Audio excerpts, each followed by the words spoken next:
Padre bendito, gracias por este día en que podemos venir nuevamente ante ti para recibir tu palabra, para recibir tus bendiciones, Padre.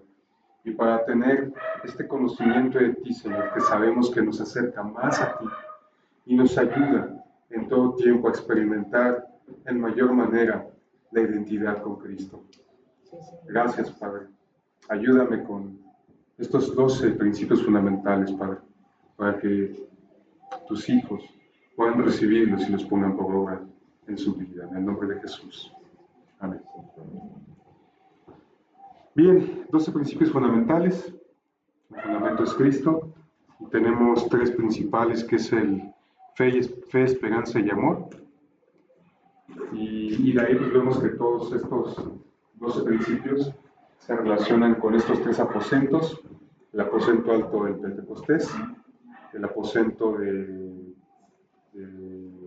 el aposento alto, fue la última cena, el aposento alto del Pentecostés y el aposento de Troas. Y ahorita estamos explorando estos 12, ahora sí que son 4, 4 y 4. Amor, esperanza y fe. Los vamos a ir revisando así, por eso aquí está amor, y estamos viendo ahorita el señorío de Cristo. Y estábamos revisando la clase pasada acerca de estos principios, y si vamos a hablar del señorío de Cristo, pues que reconociéramos primeramente que no es nada más decirle Señor, sino que tenemos que vivirlo como Señor.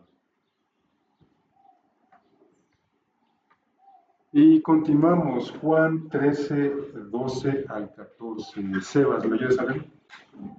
Así que después que les hubo lavado los pies, tomó su mano, volvió a la mesa y les dijo: ¿Sabéis lo que os he dicho? Vosotros lo llamáis maestro y señor, y decís bien, porque lo soy. Pues si yo, el Señor y el Maestro, he lavado vuestros pies, vosotros también debéis lavaros los pies los unos a los otros. Gracias. Esta es una gran lección, porque ellos ya lo reconocían como maestro, reconocían su autoridad, le decían Señor. Y acuérdate, ¿qué decíamos que significa Señor? Obediencia.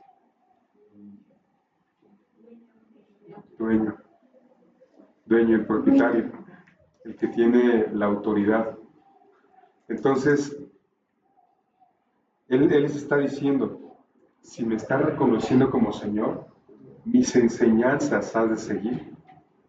Y entonces el ejemplo que les puso él fue el lavamiento de pies. Y este lavamiento de pies tiene pues todo un gran contexto. Primero lo está haciendo en la Pascua, justo cuando están celebrando de cuando Dios sacó al pueblo de Israel de Egipto, cómo ellos recibieron por señal la sangre en los dinteles y los marcos de las puertas. El ángel de la muerte pasó de largo. Ellos están haciendo esta celebración y no se los enseñó. Fíjate, Jesús les enseñaba todo el tiempo. Cuando sanaba al hombre ciego, cuando sanó el cojo, cuando multiplicó los panes, cuando decía las parábolas, todo el tiempo les estaba enseñando. Pero aquí ocupó un momento muy especial, la celebración de la Pascua, y justo la última Pascua que él iba a celebrar cuando estuvo aquí en la tierra, y les pone ejemplo. Y les dice, es necesario que les lave los pies. Y cuando Pedro le dice a mí, jamás, ¿no? Acuérdate que esto del lavamiento de pies era lo que hacía el siervo de más bajo nivel. Así que el siervo más menos agraciado, vamos a decir, es el que tenía esa tarea. Y cuando llegaba un visitante, era un detalle de decirle bienvenido. Le lavaban los pies, el siervo de menor nivel le lavaba los pies a esa visita. Y entonces eso es lo que está haciendo Jesús. Por eso es que Pedro le dice, de ninguna manera. Está diciendo, no, a mí no vas a lavar. Yo no, o sea, si te estoy diciendo mi Señor y Maestro, no voy a permitir que tú me sirvas a mí. Y ese es justamente el ejemplo que Jesús está dando. Si me llamas Señor, si me llamas maestro, permíteme servirte, porque ese es el modelo de ministerio que tenemos mediante Jesús, el modelo de ministerio que tenemos en el Nuevo Testamento. No era el sacerdote que hacía todo el ritual, que se ponía las vestimentas sacerdotales, la mitra, la diadema, el pectoral, tú sabes todo lo que implica la vestimenta, en su momento lo vamos a ver, pero Jesús se está poniendo a sus pies, a su servicio. Ahora sí que es el que está dispuesto a ensuciarse las manos, como decimos. Entonces, cuando nosotros le reconocemos como Señor, necesitamos reconocer que Él vino a servirnos. Y como tal, cuando nosotros reconocemos el señorío de Cristo, también nosotros necesitamos reconocer ese modelo de servicio. No es para que nos sentemos en algún lugar cómodo y esperar que alguien venga y nos lave los pies. Al contrario, para nosotros ser los que lavamos los pies. Por eso les dice, vosotros también debéis lavar los pies los unos a los otros. Y ese es un acto de completo amor. Cuando estamos orando los unos por los otros, nos estamos preocupando por la carga del otro. Nos estamos preocupando por lo que a él le duele. Estamos velando en oración. No nada más cuando lo tienes de frente, como para ser visto, para que se dé cuenta que estás orando. Por supuesto que lo hacemos para no dejarlo de largo. Luego tenemos agendas muy apretadas, pero lo hacemos. Oramos en el momento con la persona, pero si hay alguien en tu corazón por quien tienes este deseo de servirle, qué mejor que te ocupes de la oración por él. Yo reconozco el bonito papel que están haciendo Luis y Viri con los jóvenes, ahorita con estas parejas de oración, y digo, y lo sé porque pues mi hijo están ahí en casa, y veo cómo se preocupan de mandarles un versículo, de hacer alguna actividad, de decir, oye, estoy orando por ti. Y no lo hago de ninguna manera para ensalzarlos, porque eso es lo último que el Señor Jesús quiere. Al contrario, lo que quiere nuestro Señor Jesús es que nosotros nos pongamos a servicio. Si reconocemos a Jesús como nuestro Señor, lo mejor que podemos hacer es mostrar el amor de Cristo a través de ocuparnos de los demás. Ahorita, desde el lunes, iba a decir desde hace 8 días, pero no, desde el lunes empezamos a visitar a un joven que cayó una cuestión de sobredosis allá, iba a decir en Toluca, pero no es Toluca, es un municipio contiguo. Cayó una cuestión de sobredosis, trailero, tomando cualquier cantidad de cosas para mantenerse despierto, pero empezó a tener ataques de pánico. Y mira que, digo, ayer estaban viendo los kilómetros, creo que nos queda 24, 25 kilómetros de la casa, o sea, no está cerca. Pero ¿sabes qué? Me ocupa. Y justamente pues, nos contactaron porque hace 11 años aproximadamente, el hermano de una exalumna, que fue la que me contactó, cayó una cuestión de sobredosis también.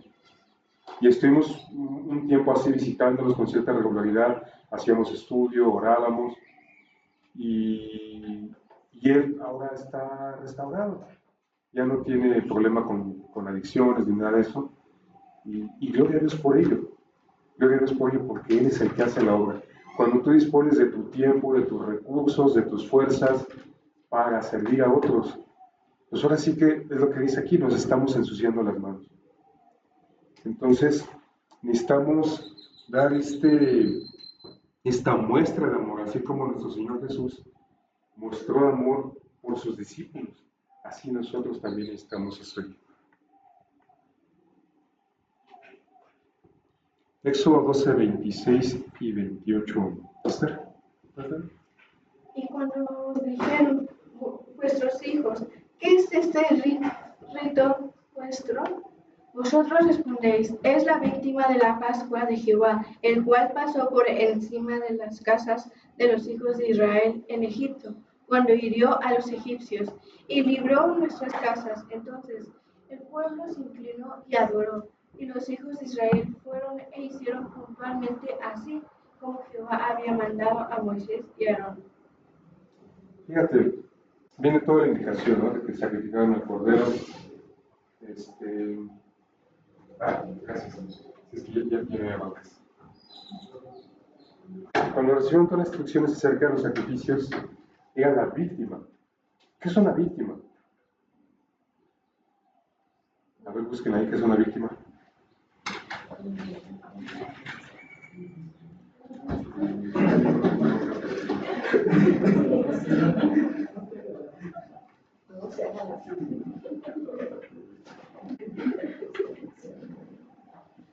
Dice, persona o animal sacrificado o destinado al sacrificio. O persona que se expone o ofrece a un grave riesgo en obsequio de otra. Fíjate, que se expone, se pone en un grave riesgo, ¿no? Por otro. En obsequio. Fíjate, entonces, ese concepto de víctima es el concepto de víctima que tenemos aquí. No es aquel cuando te sientes el que todo el mundo te ve mal, que sufres mucho. Eso no tiene nada que ver. No tiene nada que ver con el concepto real de víctima. Y entonces cuando habla aquí de la víctima es justamente ese cordero que pagó el precio de manera sustituta. Y en este momento de la Pascua, pues es ese cordero entregado para que ellos fueran salvos, para que ellos fueran salvos de la muerte. Y entonces ellos pudieron haber escuchado la instrucción y decir, sí, qué bonito, sí, eso es el sacrificio de la sangre, muy bien. Pero no se quedaron con eso, lo hicieron. Su vida estaba en peligro, su vida estaba en fuego. Lo creyeron y lo hicieron. Imagínate que sean como así, no, pues sí, pero pues yo no tengo cordero, pues ahí luego, ya que salgamos de Egipto vemos qué hacemos, ¿no? ¿Qué hubiera pasado en esa casa? Hubiera muerto un primogénito.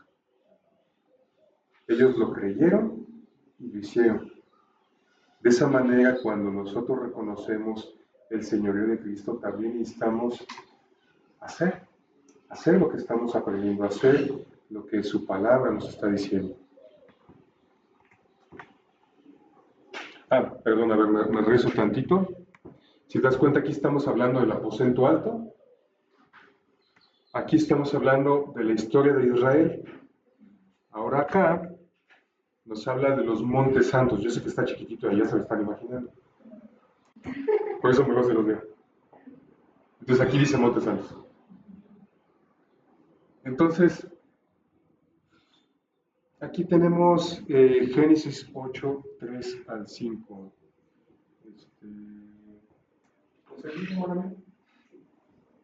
Y las aguas se crecían gradualmente de sobre la tierra, y se retiraron las aguas al cabo de 150 días.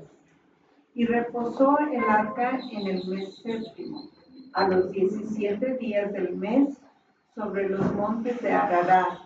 Y las aguas fueron decreciendo hasta el mes décimo.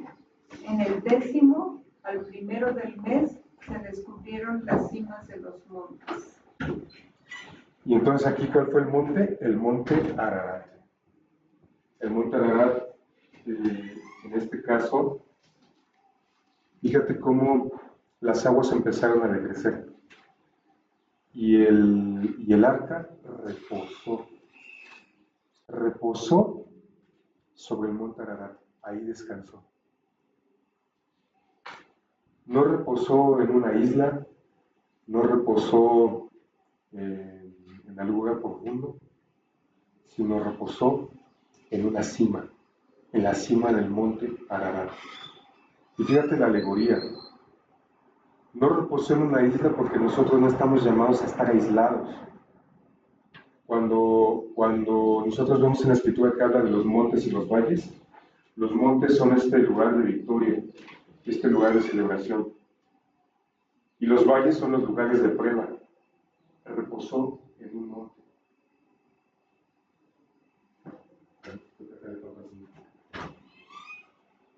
Sí hace falta siguiente.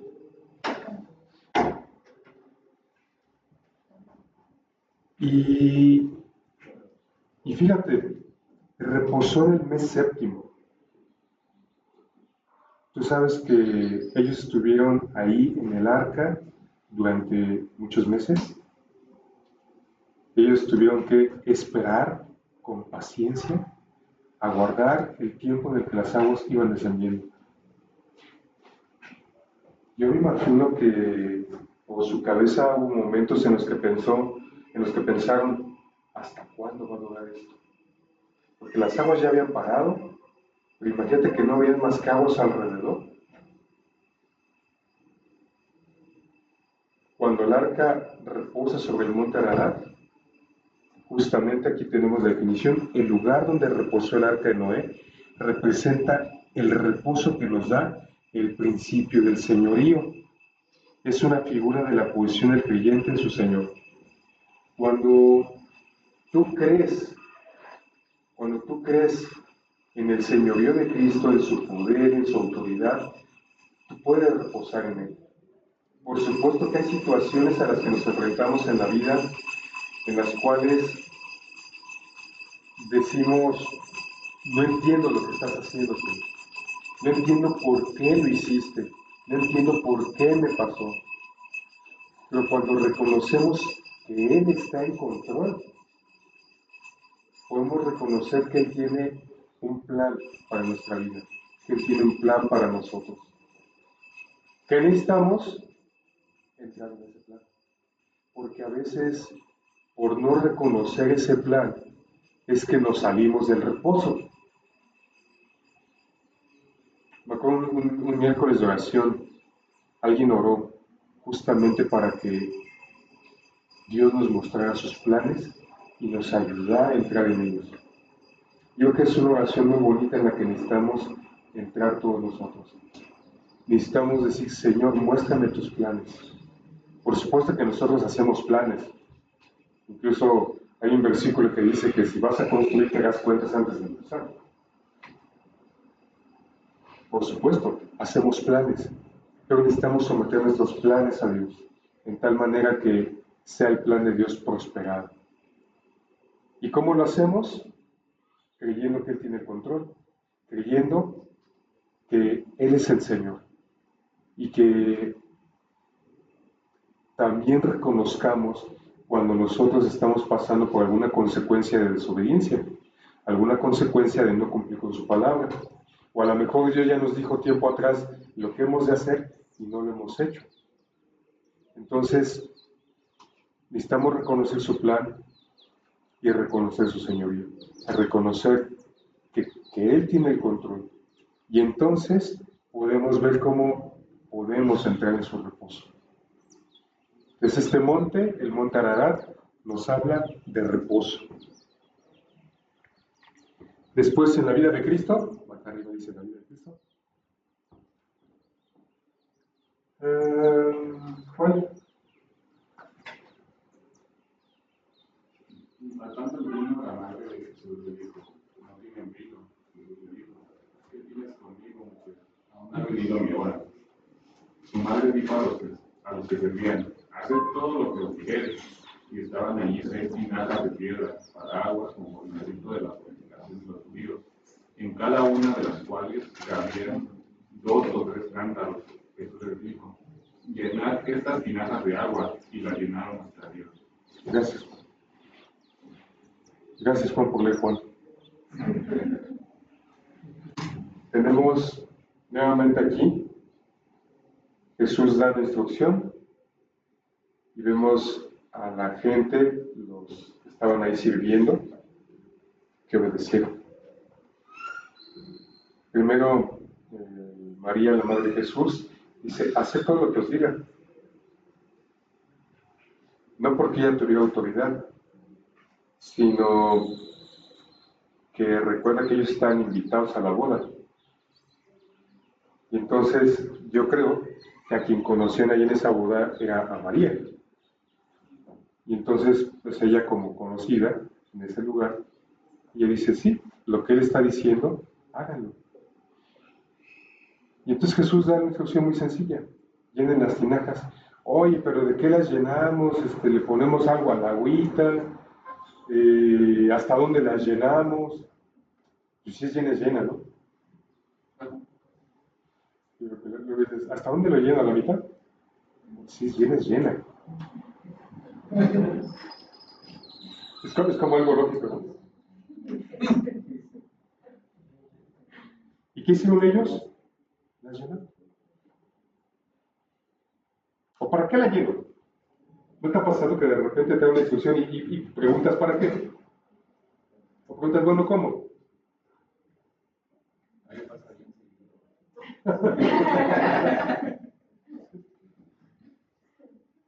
Ahorita arreglamos. Es como para claridad. Entonces, ellos lo hicieron. Si tú reconoces el señorío de Cristo, y fíjate, para entrar en el reposo, solamente hacemos lo que dice su palabra. De la importancia de que todo lo que escuchamos cada domingo, todo lo que recibimos en nuestra lectura diaria, y particularmente así, que busquemos la revelación, porque a veces la palabra puede aplicar de una forma. Creo que te he platicado el testimonio de una ocasión que cuando yo estaba en la maestría, ya tiene más de 14 años. Cuando estaba en la maestría, pues yo ya había recibido. Creo que aquí hay alguien de 16 aquí. Sí, estamos haciendo.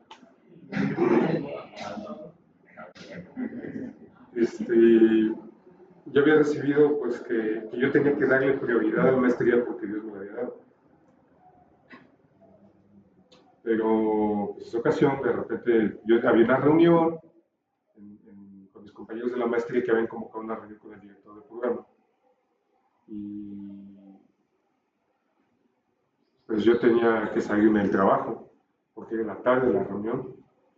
Yo le había pedido permiso a mi jefe y me dijo, no, vamos a tener una reunión. Y yo así... Y finalmente ya me convoca a la reunión y yo sabía que tenía que salir en ese momento si no me llegaba a la reunión. Digo, oye, me tengo que ir. Me dice, no, necesito que te quedes. Y empezó a hablar, ¿no? Empezó a hablar. Y estamos viendo ahí algunos temas de una página web y varias cosas. Y yo así con toda la inquietud, ¿no? De que es que yo me tengo que ir, estaba a punto de decir, ¿sabes qué? Me tengo que ir. Pero en ese momento escuché una voz que me dijo, siéntate y escucha. Y lo curioso, o sea, no fue una voz que me inquietara, al contrario, sentí paz. Y yo seguí todavía luchando con mi pensamiento un poco más y volví a escuchar, siéntate y escucha. Y entonces ya, poco a poco me empecé a relajar. Y finalmente pues ya me quedé, escuché todo lo que me dijo mi jefe. Y al día siguiente temprano, pues fui a disculparme con el director del programa. Dije, disculpe, no pude estar en la reunión. Y ya. Dice, no, yo sabía que usted era diferente. Porque la bola de sus compañeros revoltosos que se quejaron, Dios me guardó. Dios me guardó. Y digo, a tal grado, quizá, digo, no creo que haya sido por mi esfuerzo, que el día que fue mi examen excepcional de la maestría, él me ofreció la beca para el doctorado. Que no la tomé en ese momento, digo, quién sabe qué hubiera pasado si hubiera tomado. Pero sí que lo hubiera ya no existe. No la tomé en ese momento. Pero Dios me dio gracia, ¿no? ¿A qué voy con esto? Cuando nosotros confiamos en lo que Dios nos ha dicho y nos sometemos a su señorío, Dios va a hacer cosas mucho mejores que si obras por tu propia cuenta. Mucho mejores. Y es más, te puedo decir que te va a librar de consecuencias que pueden ser de gravedad. Por ejemplo, en su momento yo supe de 3 de mis compañeros que a pesar de ser más jóvenes que yo, en su momento reprobaron y perdieron la beca. Dios te guarda. ¿Qué necesitamos? Reconocer su señorío y someternos a él. Hacer lo que él dice. En la iglesia primitiva, ¿cómo funcionó? En la iglesia primitiva. Luis, ¿usted qué sabe? He aquí, yo enviaré la promesa de mi Padre sobre vosotros, pero quedaos vosotros en la ciudad de Jerusalén, hasta que seáis investidos de poder desde lo alto. Y los sacó fuera hasta Betania. Y alzando las manos los bendijo, y aconteció que, bendiciéndolos, se separó de ellos y fue llevado arriba al cielo. Ellos, después de haberle adorado, volvieron a Jerusalén con gran gozo, y estaban siempre en el templo, alabando y bendiciendo a Dios. Acuérdate lo que pasó previamente a esto. Este es el momento de la ascensión. Ellos habían salido de Jerusalén porque los habían apedreado. Y después Jesús les dice, es necesario que volvamos. Y le dicen, ¿estás seguro? Nos acaban de intentar apedrear. ¿Y quieres que volvamos a Jerusalén? Después viene la cena del Señor en el aposento alto. Después viene la crucifixión. Y Jesús les dice, quédense en Jerusalén. ¿Estás seguro, Señor? Te acaban de crucificar ahí. Bueno, en ese caso llega hace 50 días o más. No sé cuántos días pasaron después. Pero ya, o sea, lo habían crucificado. A ellos los estaban persiguiendo. Y Jesús les dice, quédense en Jerusalén. Que necesitamos reconocer el señorío de Cristo. Cuando Dios te da una instrucción, aunque tuvieras persecución, Dios sabe por qué lo está haciendo. No es algo fácil. Fíjate, hago aquí un breve paréntesis. El lugar al que estamos yendo ahorita con este chavo es un lugar que justo ayer íbamos transitando, hay una zona que tiene muchos topes. Yo le decía a mi esposa, esto parece tierra de nadie. Es un lugar que, digo, no porque los traileros sean malos, ¿no? Pues es un lugar donde usualmente pues, los traileros se detienen pues como a comer y ¿sabes qué? Mucho a traficar. Es un lugar que está aislado sí, de la civilización. Para que tengan una idea, está como del aeropuerto de Toluca atrás hacia lo lejos. Y sí, o sea, espiritualmente es un lugar que se siente muy tenso. Hay muchos lugares de esos como centros nocturnos de mala muerte, así formaditos uno tras otro. Es un lugar donde siente así el ambiente bien denso. Pero llegamos, ministramos y salimos con paz. Entonces, necesitas reconocer cuando Dios te está mandando algo y hacerlo. Porque de otra forma podemos demorar también las promesas del Señor. Entonces, fíjate, Jesús les decía, quédense en Jerusalén. Y además los bendijo y se separó de ellos. Entonces, ya van a estar aquí solitos. Ahora sí que fue así como las mamás a sus polluelos, ¿no? Que los avientan a volar. Los avientan a volar y los pollitos ahí van aleteando, ¿no? Vuelas porque vuelas. Entonces, Jesús se separó de ellos. Y fíjate la actitud con la que volvieron ellos a Jerusalén. ¿Cómo dice que volvieron? Con gran gozo. Volvieron con gran gozo y estaban siempre en el templo alabando y bendiciendo a Dios. Y entonces, aquí pues estamos equipados.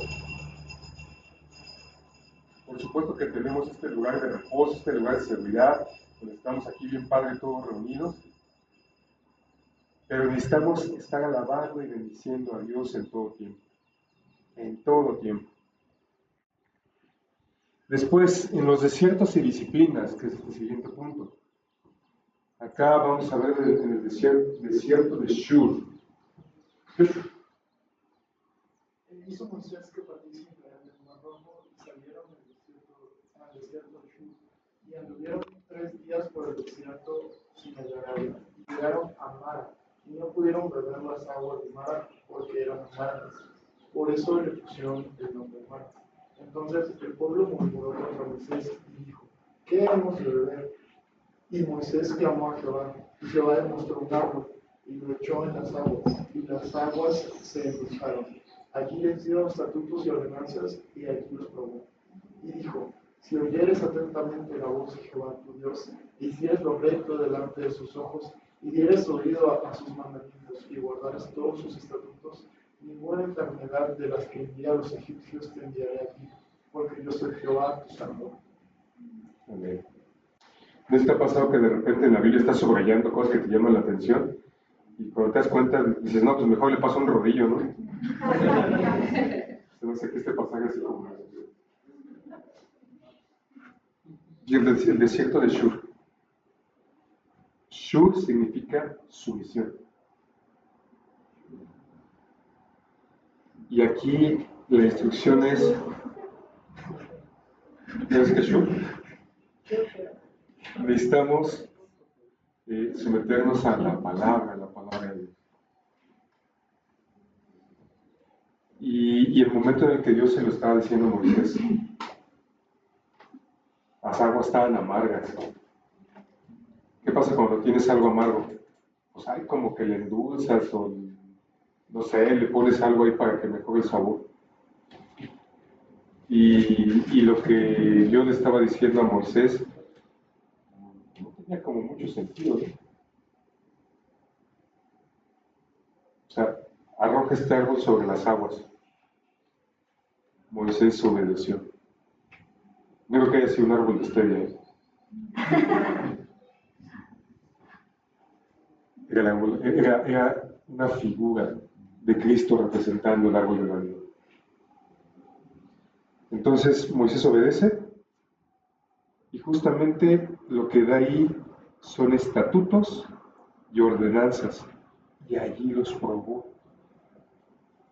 Cuando Dios te da una palabra específica, de algún modo vas a ser probado.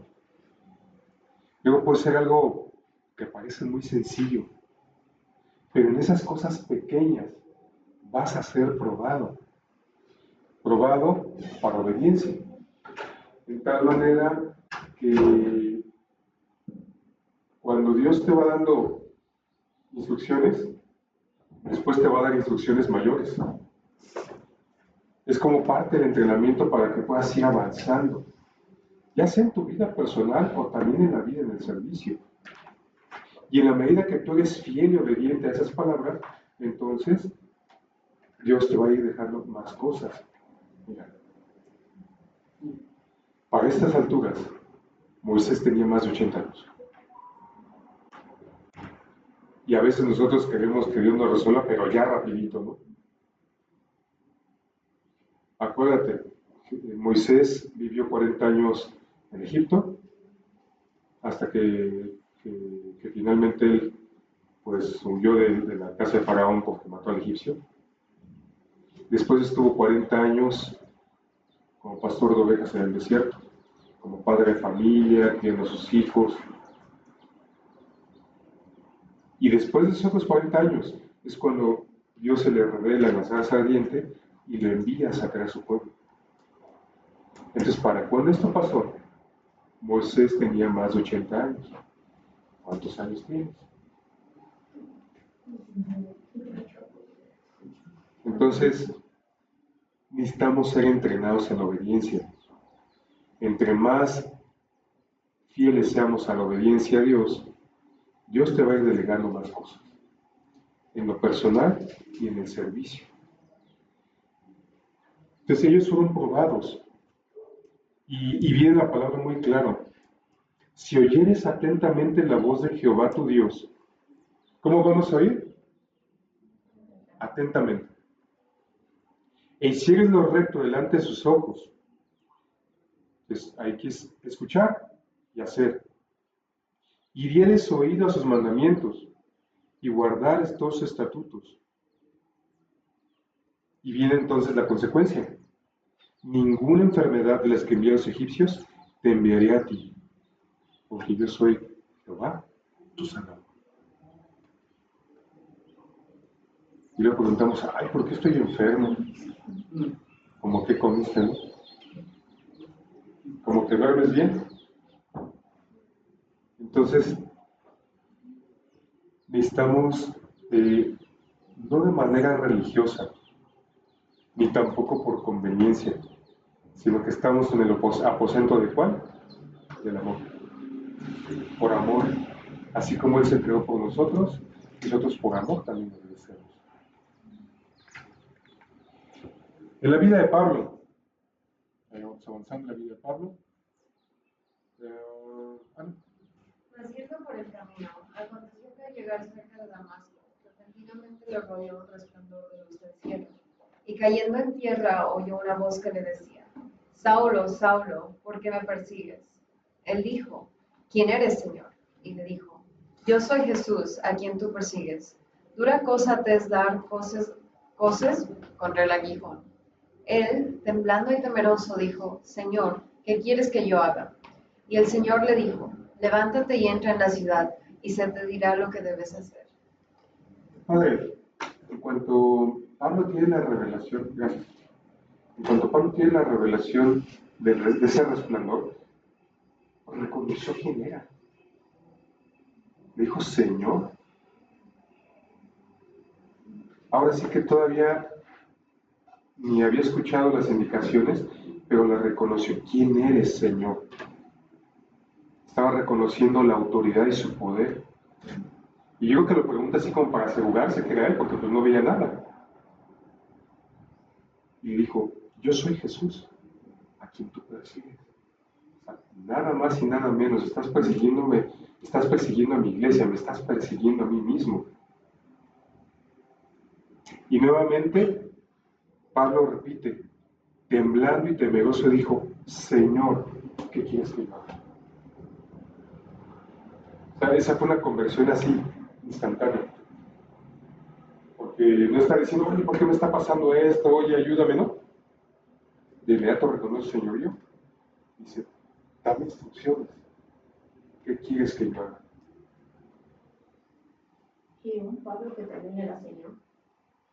No tenía mucha autoridad. Pablo tenía autoridad, Pablo tenía cartas de la sinagoga para perseguir a los cristianos, ¿no?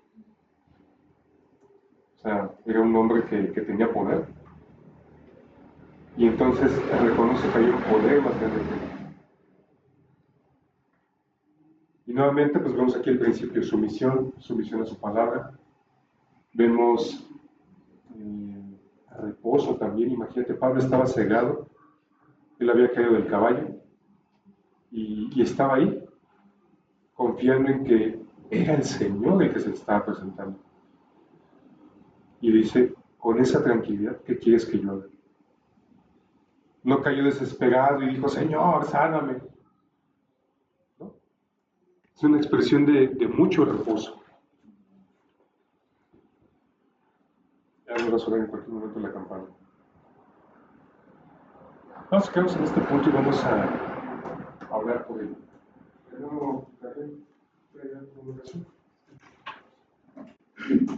Padre, te damos gracias por la bendición que nos has escuchado tu palabra. Señor, ayúdanos para que no solamente seamos buenos y merecedores para conocer, Señor, tu señorío. Gracias también, Señor, mi hermano, que tú usas, Señor, para instruirnos en tu palabra. Señor, sigue dando de tu gracia y que, Señor, tu bendición siga reposando en su vida, en su familia. Y a nosotros damos la gracia, Señor, para poder entender tu palabra y también la fortaleza para poder, Señor, ser obedientes a ella. En el nombre de Jesús. Amén. Amén.